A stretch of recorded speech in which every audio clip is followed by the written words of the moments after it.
ಅಣ್ಣ ಈಗ season start ಆಗ್ತದೆ.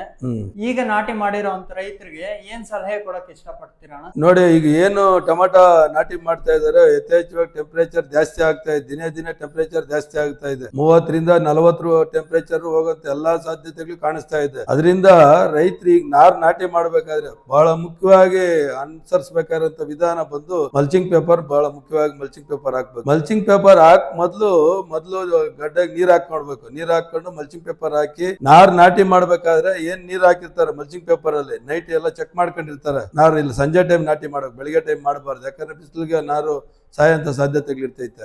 ನಾಟಿ ಮಾಡಿದ್ಮೇಲೆ 8 ದಿವಸ ನೀರ್ ಡ್ರಿಪ್ ಅಲ್ಲಿ ಹಾಯಿಸಬಾರ್ದು. ಯಾಕಂದ್ರೆ ಯಥೇಚ್ಛವಾಗಿ ನೀರ್ ಅವಶ್ಯಕತೆ ಇರೋದಿಲ್ಲ. ಭೂಮಿ ಚೆನ್ನಾಗಿ ತೇವ ಆಗಿರ್ತೈತೆ. ನಾರ್ಗೆ ಎಷ್ಟು ಬೇಕೋ ಅಷ್ಟು ಪ್ರಮಾಣದಲ್ಲಿ ಮಾತ್ರ ಒಂದ್ ದಿವಸದಲ್ಲಿ ಒಂದು 6 ಸತಿ ಒಂದು ಲೋಟದಲ್ಲ ಅಥವಾ ಏನು ಸ್ಪ್ರೇ ಮಿಷಿನ್ ಇರ್ತೈತಲ್ಲ ಅದ್ರಲ್ಲಿ ಒಂದೊಂದ್ ಲೋಟ ಅಷ್ಟು ನೀರು ಬಿಟ್ಕೊಂಡ್ರೆ ನಾರು ಒಂದು ಡ್ಯಾಮೇಜ್ ಆಗದಂಗೆ ಅಂಟ್ಕೊಳತ್ತೆ. ಈ ಮಲ್ಚಿಂಗ್ ಪೇಪರ್ ಹಾಕೋದ್ರಿಂದ ಸುಮಾರು ಉಪಯೋಗಗಳಿದೆ ರೈತನಿಗೆ. ಮುಖ್ಯವಾಗಿ ನೀರು ಭೂಮಿ ಕಡಿಮೆ ಕೇಳತ್ತೆ, ನೀರು ಆವಿಯಾಗಿ ಹೋಗೋದಿಲ್ಲ, ನೀರು ಉಳ್ಕೊಳತ್ತೆ, ತೇವಾಂಶ ಕೆಳಗಡೆನೆ ಉಳ್ಕೊಳತ್ತೆ, ಬೇರು ಯಥೇಚ್ಛವಾಗಿ ಬೇರು ಹೋಗೋದಕ್ಕೆ ತುಂಬಾ ಸಹಾಯಕಾರಿ ಆಗುತ್ತೆ. ಜೊತೆಗೆ ಏನ್ ಬ್ಲೈಟ್ಸ್ ಅಂದ್ರೆ ಚಿಟ್ಟೆ ಬಂದು ಸಸಿ ಮೇಲೆ ಕುಂತ್ಕೊಳತ್ತ ಸಂದರ್ಭದಲ್ಲಿ ಬಿಸಿಲು ಬಿದ್ದಾಗ ಪೇಪರ್ ರಿಫ್ಲೆಕ್ಟ್ ಆಗುತ್ತೆ. ಸಿಲ್ವರ್ ಕಲರ್ ಕೊಟ್ಟಿರ್ತಾನೆ, ಆ ರಿಫ್ಲೆಕ್ಟ್ ಆದಂತ ಸಂದರ್ಭದಲ್ಲಿ ಚಿಟ್ಟೆ ಎದ್ದು ಓಡಾಗುತ್ತೆ. ಅದಕ್ಕೆ ಮೊಟ್ಟೆ ಇಡೋದಕ್ಕೆ ಅವಕಾಶ ಕೊಡೋದಿಲ್ಲ. ಇದು ಬಹಳ ಮುಖ್ಯವಾಗಿ ಗಮನಿಸಬೇಕಾಗತ್ತೆ ರೈತರು. ಅದು ಎಲ್ಲಿವರೆಗೂ ಅಂದ್ರೆ ಒಂದು ರೇಂಜ್ 1 ತಿಂಗಳು, 1.25 ತಿಂಗಳು, 1.5 ತಿಂಗಳವರೆಗೂ ತುಂಬಾ ಅನುಕೂಲ ಆಗುತ್ತೆ. ಏನು ಬ್ಲೈಟ್ಸ್ ಬಂದು ಕುತ್ಕೊಳತ್ತೆ, ಅದು ರಿಫ್ಲೆಕ್ಟ್ ಆದಾಗ ಎದ್ದು ಓಡಾಡ್ಬಿಡ್ತೈತೆ. ಯಾಕಂದ್ರೆ ಅದೇನೋ ಬಂದು ನಮ್ಗೆ ಅಟ್ಯಾಕ್ ಮಾಡ್ತಾ ಇದ್ದಾನ ಬೈಕ್ ಎದ್ದು ಹೊರಟಾಗತ್ತೆ. ಅದು ಒಂದು ಉಪಯೋಗ. ಕಳೆ ತುಂಬಾ ಇಂಪಾರ್ಟೆಂಟ್. ಕಳೆಗ ಔಷಧಿ ಹೊಡಿತಾರೆ. ಕಳೆಗೆ ದಯವಿಟ್ಟು ಔಷಧಿ ಹೊಡಿಯಕ್ ಹೋಗ್ಬಿಡ್ರೆ. ಸಾಧ್ಯವಾದಷ್ಟು ಮಲ್ಚಿಂಗ್ ಪೇಪರ್ ಅಲ್ಲಿ ಒಂದು 70% ಕಳೆ ಅಲ್ಲೇ ನಾಶ ಆಗತ್ತೆ. ಇನ್ನೊಂದು 30% ಇರ್ತಕ್ಕಂಥದನ್ನ ಕಳೆ ಕಿಳ್ಸ್ಕೊಳೋದ್ರಿಂದ ನಿಮ್ಗೆ ಏನು ಭೂಮಿಯಲ್ಲಿ ಉತ್ಪತ್ತಿ ಆಗುತ್ತೆ ಎರೆಹುಳ ತುಂಬಾ ಮುಖ್ಯವಾಗಿರ್ತೈತೆ. ಎರೆಹುಳ ಅಲ್ಲೇ ಉಳ್ಕೊಳತ್ತೆ, ನಿಮ್ಗೆ ಅನುಕೂಲ ಆಗತ್ತೆ. ನೀವು ಕಳೆನಾಶಕ ಹೊಡೆದಂತ ಸಂದರ್ಭದಲ್ಲಿ ಮೇಲಿರ್ತಕ್ಕಂಥ ಬೇರು ಸಾಯತ್ತೆ. ಸತ್ತಂತ ಸಂದರ್ಭದಲ್ಲಿ ಬೆಳೆ ಗ್ರೋತಿಂಗ್ ಕಡಿಮೆ ಆಗ್ಬಿಡ್ತೈತೆ. ಕಳೆನಾಶಕನ ಸಿಂಪಡಣೆ ಮಾಡೋದು ಸಂಪೂರ್ಣವಾಗಿ ರೈತನು ನಿಲ್ಸ್ಬೇಕಾಗತ್ತೆ. ಆಳಗ ಭಯ ಪಡ್ತಾನೆ. ಈ ಮಲ್ಚಿಂಗ್ ಪೇಪರ್ ಹಾಕೋದ್ರಿಂದ 30% ಇರೋದ್ರಿಂದ ಅದು ಏನು ಕಷ್ಟ ಆಗೋದಿಲ್ಲ. ಗಿಡ ಒಂದು ಇದ್ರಲ್ಲಿ ಬೆಳೆಯುತ್ತೆ. ಜೊತೆಗೆ ನಾವು ಯಾವಾಗ್ಲೂ ಅಷ್ಟೇ ಗಿಡಕ್ಕೆ ಅದು ಬೆಳೆದಂಗೆಲ್ಲ ಸ್ವಲ್ಪ ಟೊಮಾಟೊ ಹೆಂಗಂದ್ರೆ ಸ್ಮೂತ್ ಜಾಸ್ತಿ. 1 ತಿಂಗಳು ಆದ್ಮೇಲೆ ಅದಕ್ಕೆ ಕಡ್ಡಿ ಗೂಟ ನೆಡ್ತೇವೆ. ಗೂಟ ನೆಟ್ಟು ಅದನ್ನ ಬಿಡಿಯಾಗಿ ಕಟ್ಬೇಕು. ಒಂದೇ ಸರಿಯಾಗಿ ನಾವು ಜೋಡಿಸಿ ಕಟ್ಬಿಟ್ರೆ ಏನಾಗುತ್ತೆ, ಫ್ಲವರ್ ಡ್ರಾಪ್ ಆಗ್ಬಿಡ್ತೈತೆ. ಫ್ಲವರ್ ಯಾಕೆ ಡ್ರಾಪ್ ಆಗತ್ತೆ ಅಂದ್ರೆ ಒಂದಕ್ಕೊಂದು ಸೇರ್ಕೊಂಡು ಬಿಸಿ ಆಗ್ಬಿಟ್ಟು ಡ್ರಾಪ್ ಆಗ್ಬಿಡುತ್ತೆ. ಬಿಡಿಯಾಗಿ ಹೆಂಗ್ ಬರ್ತೈತೋ ಅಂಬ ಅದೇ ತರ ಹೇಳೋದು. ಒಂದು ನೀಟಾಗಿ ಕಟ್ಬೇಕಾಗತ್ತೆ. ಟೈನ್ ದಾರ ಕಟ್ಬೇಕಾದ್ರೆ ಗಟ್ಟಿಯಾಗಿ ಟೈಟ್ ಆಗಿ ಎಳಿಬಾರ್ದು, ಸ್ವಲ್ಪ ಗ್ಯಾಪ್ ಬಿಡ್ಬೇಕಾಗತ್ತೆ. ಯಾಕಂದ್ರೆ ಅದು ಕಾಂಡ ಬೆಳಿತೈತೆ. ಇದು ತುಂಬಾ ಮುಖ್ಯವಾಗಿ ಗಮನಿಸಬೇಕಾಗತ್ತೆ ರೈತನು. ಅದನ್ನ ಹೇಳೋದು ಕಟ್ಟಿದಾಗ ಏನಾಗತ್ತೆ, ಗಟ್ಟಿಯಾಗಿ ಕಟ್ಬಿಟ್ರೆ ಅದು ಅಲ್ಲಿಗೆ ನಿಂತೋಗ್ಬಿಡ್ತೈತೆ, ಮೇಲ್ಗಡೆ ಬೆಳೆಯೋದಿಲ್ಲ. ನೀವು ಬಿಡಿಯಾಗಿ ಕಟ್ಟೋದು ಒಂದು. ತಿರ್ಗಿ ನಾರಿಂದ ನಾರ್ಗೆ ನೀವು ಗಮನಿಸಬೇಕಾದ್ರೆ 2 ಅಡಿಗೆ ಒಂದು ನಾರು ಕಡ್ಡಾಯವಾಗಿ ಅದೊಂದು ಪಾಲನೆ ಮಾಡಿ. 1 ಅಡಿಗೆ, 1/2 ಅಡಿಗೆ, 3/4 ಅಡಿಗೆ ನಾರು ಉಣ್ತೀರಿ, ತುಂಬಾ ತೊಂದರೆ ಆಗುತ್ತೆ. ಅದು ಯಥೇಚ್ಛವಾಗಿ ಬಂದ್ಬಿಟ್ಟು ಬೆಳೆಯುವಂತ ಟೈಮ್ ಅಲ್ಲಿ ನಿಮ್ಗೆ ಏನು ಸಿಗೋದಿಲ್ಲ, ರೋಗಗಳು ಜಾಸ್ತಿ ಆಗಿ ಹೊರಟೋಗುತ್ತೆ. ಸಾಲಿಂದ ಸಾಲಿಗೆ ಒಂದು 5ರಿಂದ 5.5 ಅಡಿ ಇಟ್ಕೊಂಡಾಗ ಏನಾಗುತ್ತೆ, ಗಾಳಿ ಆಡುತ್ತೆ, ಗಿಡ ಒಂದು ತೇಜಸ್ಸಾಗಿ ಬೆಳೆಯೋದಕ್ಕೆ ಅನುಕೂಲ ಆಗುತ್ತೆ. ಮತ್ತೆ ಗೊಬ್ಬರ ನಾವು ಸಾಮಾನ್ಯವಾಗಿ ಹೇಳ್ತಾನೆ ಇರ್ತೀನಿ, ಪ್ರತಿಯೊಂದು ವಿಡಿಯೋದಲ್ಲಿ ಹೇಳಿದ್ದೀನಿ, ಈಗಲೂ ಹೇಳ್ತೀನಿ, ಕೊಟ್ಟಿಗೆ ಗೊಬ್ಬರ ಯಥೇಚ್ಛವಾಗಿ ಉಪಯೋಗಿಸಿ. ನೀವು ಹಿಂಡಿ ಕೊಟ್ಟಿಗೆ ಗೊಬ್ಬರ, ಹಿಂಡಿಯಲ್ಲಿ 2 ಹಿಂಡಿ, ಬೇವು ಹಿಂಡಿ ಆಗ್ಬೋದು, ಉಂಗೆ ಹಿಂಡಿ ಆಗ್ಬೋದು, 2 ಉಪಯೋಗಿಸಬಹುದು, ಏನ್ ತೊಂದರೆ ಇಲ್ಲ. ಫರ್ಟಿಲೈಸರ್ಸ್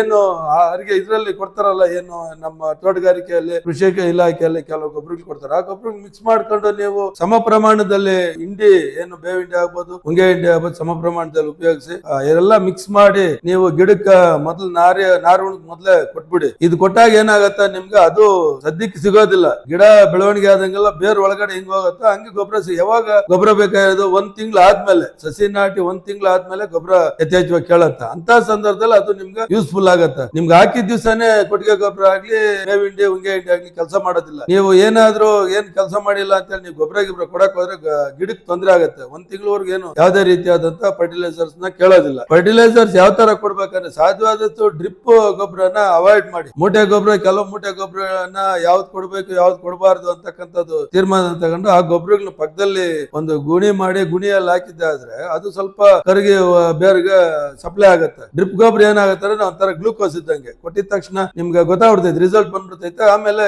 ತಣ್ಣಗಾಗುತ್ತೆ. ಹಂಗೆ ನೀವು ಡ್ರಿಪ್ ಗೊಬ್ಬರ ಕೊಡ್ಬೇಕಂದ್ರೆ ಎಕರೆಗೆ 4 kg ಪ್ರಮಾಣದಲ್ಲಿ ಕೊಡ್ಬೇಕಾಗತ್ತೆ. ನೀವು 1 ದಿವಸ ಒಂದ್ ಮೂಟೆ ಕೊಟ್ಬಿಡೋದು ಹಂಗೆಲ್ಲ ಮಾಡಿದಾಗ ಅದು ತೊಂದರೆ ಆಗುತ್ತೆ, ಬೆಳೆ ನಾಶ ಆಗಂತ ಇದಿರ್ತೈತೆ. ಸಂಪೂರ್ಣವಾಗಿ ಡ್ರಿಪ್ ಗೊಬ್ಬರ ಕೊಡೋದು ಬೇಡ ಅಂತ ಹೇಳೋದಕ್ಕೆ ಆಗೋದಿಲ್ಲ, ಕೊಡ್ಬೇಕಾಗತ್ತೆ. ಅದನ್ನ ನೋಡ್ಕೊಂಡು ವಾರಕ್ಕೆ ಒಂದ್ಸತಿ ಒಂದ್ 4 ಕೆಜಿ ಕೊಟ್ಕೊಂಡ್ರೆ ಯಾವುದೇ ರೀತಿಯಾದಂತ ಬೆಳೆಗೆ ತೊಂದರೆ ಆಗೋದಿಲ್ಲ. ಮತ್ತೆ ಎಲೆ ಯಥೇಚ್ಛವಾಗಿ ಗಿಡದಲ್ಲಿ ಬೆಳೆದ್ಬಿಟ್ಟಿರ್ತೈತೆ. ಒಂದು 2 ತಿಂಗಳು ಆದಂತ ಸಂದರ್ಭದಲ್ಲಿ ನೀವು ಗಮನಿಸಬಹುದು, ಭೂಮಿ ಕೆಳಗಡೆ ಎಲೆ ನೇತಾಡ್ತಾ ಇರ್ತೈತೆ. ಅಂತ ಎಲೆ ಕಟಾವ್ ಮಾಡ್ಕೊಂಡ್ರೆ ರೋಗ ಸ್ವಲ್ಪ ಕಂಟ್ರೋಲ್ ಆಗುತ್ತೆ. ಎಲೆ ಅಂತಂದ್ರೆ ಒಣಗಿರ್ತಕ್ಕಂಥ ಎಲೆನ ಕಟಾವ್ ಮಾಡ್ಕೊಂಡು ಗಿಡನ ಶುದ್ಧಿ ಮಾಡ್ಕೊಂಡ್ರೆ ಸ್ವಲ್ಪ ಗಿಡ ಬೆಳವಣಿಗೆಗೆ ಅವಕಾಶಗಳಾಗತ್ತೆ.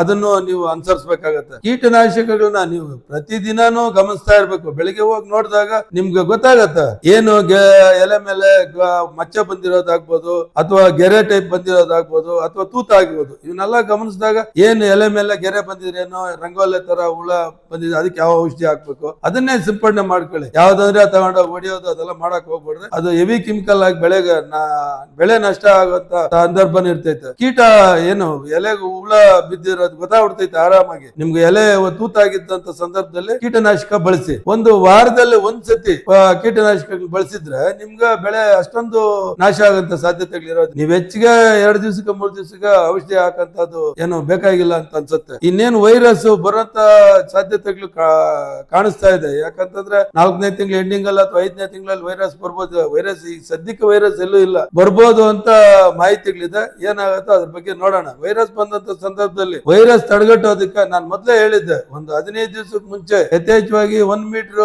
ಅಂತರದಲ್ಲಿ ಜೋಳ ಹಾಕೊಂಡು ಸ್ವಲ್ಪ ಹೊತ್ತಿಗೆ ಜೋಳ ಹಾಕಿದ್ದೆ. ಆದ್ರೆ 15 ದಿವಸ ಆದ್ಮೇಲೆ ಅದೊಂದು ಅಷ್ಟ ಬೆಳ್ಕೊಂಡಿರ್ತೈತಿ 1 ಮೀಟರ್ ಅಷ್ಟು. ನೀವು ಆ ಸಂದರ್ಭದಲ್ಲಿ ನಾರು ಉಣಿದ್ದೆ ಆದ್ರೆ ಚಿಟ್ಟೆ ಒಳಗಡೆ ಪ್ರವೇಶ ಮಾಡೋದಕ್ಕೆ ಅವಕಾಶ ಇರೋದಿಲ್ಲ. ಅದು ಬಂದ್ರೆ ಈ ಜೋಳದಲ್ಲಿ ಮುಳ್ಳಿನ ಅಂಶ ಇರೋದ್ರಿಂದ ಅದಲ್ಲೇ ತಡೆಯುತ್ತೆ. ಒಂದು ಎರಡನೇದೇನ ಹೇಳ್ತೀನಿ ಅಂದ್ರೆ 30 ಮೈಕ್ರಾನ್ ನೆಟ್ಟು ನೀವು ಕಡ್ಡಾಯವಾಗಿ ಬಳಸಿದ್ರೆ ತುಂಬಾ ಒಳ್ಳೇದು. ನಿಮ್ಗೆ ಅದರಿಂದ ಒಂದು 10-12 ಸಾವಿರ ಖರ್ಚು ಬರ್ಬೋದು. ಅದೇ ಔಷಧಿಗೆ ನೀವು 50 ಸಾವಿರ ಖರ್ಚು ಮಾಡ್ಬೇಕಾಗತ್ತೆ. ನೀವು ಒಂದು ನೆಟ್ ಉಪಯೋಗಿಸಿದ್ದೆ ಆದ್ರೆ ಅದ್ರಲ್ಲಿ ಒಂದು 50% ಚಿಟ್ಟೆ ಹೊರಗಡೆ ಬರೋದು ಕಂಟ್ರೋಲ್ ಆಗತ್ತೆ. ಅದನ್ನು ಉಪಯೋಗಿಸ್ಕೊಳ್ಳಿ. ಮತ್ತೆ ರೋಗ ಗಮನಿಸ್ತಾ ಇರ್ತಿರಲ್ಲ ನೀವು, ಯಾವ ರೋಗ ಇದೆ ಅದಕ್ಕೆ ತಕ್ಕನಂತದ್ದು ತೋಟಗಾರಿಕೆಯಲ್ಲಿ ಹೋಗಿ ತಿಳ್ಕೊಳ್ಳಿ. ತೋಟಗಾರಿಕೆಯಲ್ಲಿ ಯಾರ ರೈತನ ಹತ್ರ ಏನು 1 ರೂಪಾಯಿ ಕೇಳಿ ತಗೊಳೋದಿಲ್ಲ. ಅವರು ಫ್ರೀಯಾಗಿ ನಿಮ್ಗೆ ಮಾಹಿತಿ ಕೊಡ್ತಾರೆ. ಅವ್ರ ಹತ್ರನೇ ಇರೋದು 50% ಸಬ್ಸಿಡಿಗೆ ಔಷಧಿನೂ ಸಿಗ್ತೈತೆ. ಎಲ್ಲಿ ಏನ್ ಸಿಗೋದು, ತೋಟಗಾರಿಕೆ ಆಗ್ಬೋದು, ಕೃಷಿ ಇಲಾಖೆ ಆಗ್ಬೋದು, ಇವರೆಲ್ಲ ಹೋಗಿ ನೀವು ಅವ್ರನ್ನ ಬಳಸ್ಕೋಬೇಕಾಗತ್ತೆ. ಅವ್ರು ನಮ್ಗೋಸ್ಕರ ಇರೋದು, ರೈತರಿಗೋಸ್ಕರಾಗಿ ಲಕ್ಷಾಂತರ ರೂಪಾಯಿ ಸಂಬಳ ಕೊಟ್ಟು ಒಳ್ಳೊಳ್ಳೆ ಅಧಿಕಾರಿಗಳು AGPSC ಮಾಡಿರ್ತಕ್ಕಂತ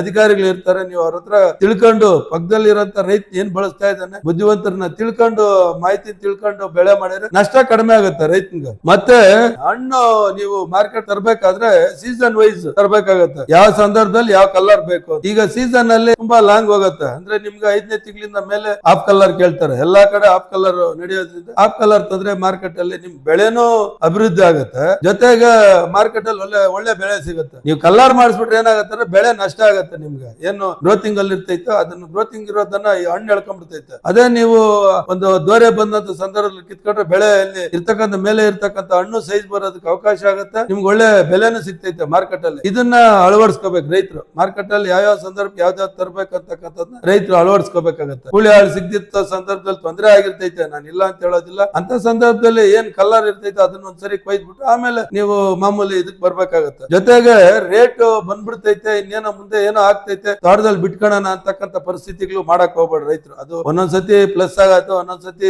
ರೈತನ ತೊಂದರೆ ಆಗತ್ತೆ. ಏನ್ ಬರ್ತೈತೆ ಅದು ನೀವು ಕಾಲಕ್ಕೆ ತಗೊಂಬಂದ್ ಮಾರ್ಕೆಟ್ ಹಾಕಿದ್ದಾದ್ರೆ ನಿಮ್ಗ ಆಗೋ ನಷ್ಟದಲ್ಲಿ ಸ್ವಲ್ಪ ಕಡಿಮೆ ಆಗತ್ತೆ. ಅಟ್ಲೀಸ್ಟ್ ನೀವು ಹಾಕಿರೋ ಬಂಡವಾಳ ಆದ್ರೂ ಕೈ ಸೇರತ್ತೆ. ಸಮಯಕ್ಕೆ ಸರಿಯಾಗಿ ಮಾರ್ಕೆಟ್ ತಂದು ಹಾಕಿ ರೈತನಿಗೆ ಅನುಕೂಲ ಆಗ್ಲಿ. ಮತ್ತೆ ನೀವು ಪ್ರತಿ ಸರಿ ಬೆಳಗಿನ ಜಾವ ರೈತನ ತೋಟ ಸುತ್ತಾನೆ, ತೋಟದಲ್ಲಿ ಹೋಗಿ ಗಮನಿಸಿ ಅಲ್ಲಿ ಏನ್ ಇರ್ತೈತೆ ಅದನ್ನ ನೋಡಿ ಅದ್ರ ತಕ್ಕನಂತದ ಔಷಧಿ ಸಿಂಪಡಣೆ ಮಾಡಿ ಬೆಳೆನ ಕಾಪಾಡ್ಕೊಂಡಿದ್ದಾದ್ರೆ ನಿಮ್ಗೆ ಕನಿಷ್ಠ ಪಕ್ಷ 2 ತಿಂಗಳಿಂದ 2.5 ತಿಂಗಳು ಕಟಾವ್ ಬರ್ತೈತೆ. ಟೊಮಾಟೊ ಒಂದ್ಸರಿ ಕಟಾವ್ ಬಂದ್ಮೇಲೆ ಅದನ್ನ ನೀವು ಕಾಪಾಡ್ಕೊಂಡಿದ್ದಾದ್ರೆ ನಿಮ್ಗೆ ಒಳ್ಳೆ ದುಡ್ಡಾಗತ್ತೆ, ನಷ್ಟ ಆಗೋದಿಲ್ಲ. ನಷ್ಟ 150 ರೂಪಾಯಿ ರೇಂಜ್ ಹೋದ್ರೇನೆ ನಷ್ಟ ಆಗೋದು. ಅದ್ರ ಮೇಲೆ ರೈತನಿಗೆ ಬೆಲೆ ಸಿಗ್ತೈತೆ ಅಂತಕ್ಕಂಥ ಭರವಸೆ ಇದೆ. ಈಗೇನು ಯಥೇಚ್ಛವಾಗಿ ನಾಟಿ ಮಾಡಿದ್ರ ಅಂತ ಹೇಳ್ತಾ ಇದಾರೆ, ಅದೆಲ್ಲ ಮಾರ್ಕೆಟ್ ಬರೋ ಸಾಧ್ಯತೆಗಳು ಅಷ್ಟೊಂದು ಇರಲ್ಲ. ಇನ್ನ ಕಲ್ಲು ಮಳೆ ಗಾಳಿ ಬೇಕಾದಷ್ಟಿದೆ. ಇದ್ರಲ್ಲೆಲ್ಲ ಹೋಗಿ ಬೆಲೆ ಬರ್ಬೋದು ಅಂತಕ್ಕಂಥ ನಿರೀಕ್ಷೆನೆ ಇದೆ. ಏನು ಮಾರ್ಕೆಟ್ ಅಲ್ಲಿ ಹಿಂಗೆ ಆಗ್ತೈತೆ ಹಂಗೆ ಆಗ್ತೈತೆ ಅಂತ ಹೇಳಿ ನಾವು ನೇರವಾಗಿ ಹೇಳಕ್ ಆಗೋದಿಲ್ಲ. ಕಲ್ಲು ಮಳೆ ಇದು ಅತಿವೃಷ್ಟಿ ಅನಾವೃಷ್ಟಿಯಿಂದ ರೈತನಿಗೆ ಬೆಲೆ ಸಿಗಂತ ಸಾಧ್ಯತೆಗಳಿರೋದು ತರಕಾರಿಯಲ್ಲಿ ಮಾತ್ರ, ಬೇರೆ ಏನ್ರಿಂದಾನು ಬೆಲೆ ಸಿಗೋದಿಲ್ಲ. ಅಂತ ಸಾಧ್ಯತೆಗಳು ಕೊಡೋದು ಭಗವಂತ ಎಲ್ಲರಿಗೂ ರೇಟ್ ಕೊಡ್ತಾನೆ, ಒಳ್ಳೇದಾಗತ್ತೆ ಅಂತ ಈ ಮುಖೇನ ನಾನು ಇಷ್ಟೊಂದು ಮಾಹಿತಿ ಕೊಡ್ತಾ ಇದ್ದೀನಿ. ಆ ಮಾಹಿತಿನ ತಿಳ್ಕೊಂಡಂತ ರೈತರು ಬೇರೆ ರೈತರಿಗೂ ಅನುಕೂಲ ಆಗ್ಲಿ. ಇದನ್ನ ಇದನ್ನ ಶೇರ್ ಮಾಡಿ, ಮತ್ತೆ ರೈತರಿಗೆ ಬೇರೆ ರೈತರಿಗೂ ತಿಳಿಸ್ಕೊಡಿ. ನೀವೇನ್ ಗೊಬ್ಬರ ಹಾಕ್ತಾ ಇದ್ರಿ, ಏನ್ ಔಷಧಿ ಹಾಕ್ತಾ ಇದ್ರಿ, ನಿಮ್ಮ ಅನುಭವವನ್ನು ಬೇರೆಯವ್ರಿಗೆ ಹಂಚ್ಕೊಳ್ಳಿ. ಪಕ್ಕದ ರೈತ ಚೆನ್ನಾಗಾಗ್ಲಿ, ಅವ್ನಿಗೆ ಹೇಳೋದ್ ಬೇಡ, ಅವ್ನ್ ಹಾಳಾಗೋಗ್ಲಿ ಅಂತಕ್ಕಂಥದ್ದು ಬೇಡ, ಎಲ್ಲಾರ್ಗು ಅನುಕೂಲ ಆಗ್ಲಿ ಅಂತ ಈ ವಿಚಾರನ ಹಂಚ್ಕೊಳ್ಳೋದಕ್ಕೆ ಇಷ್ಟಪಟ್ಟು ಹಂಚ್ಕೊಂಡಿದ್ದೀನಿ.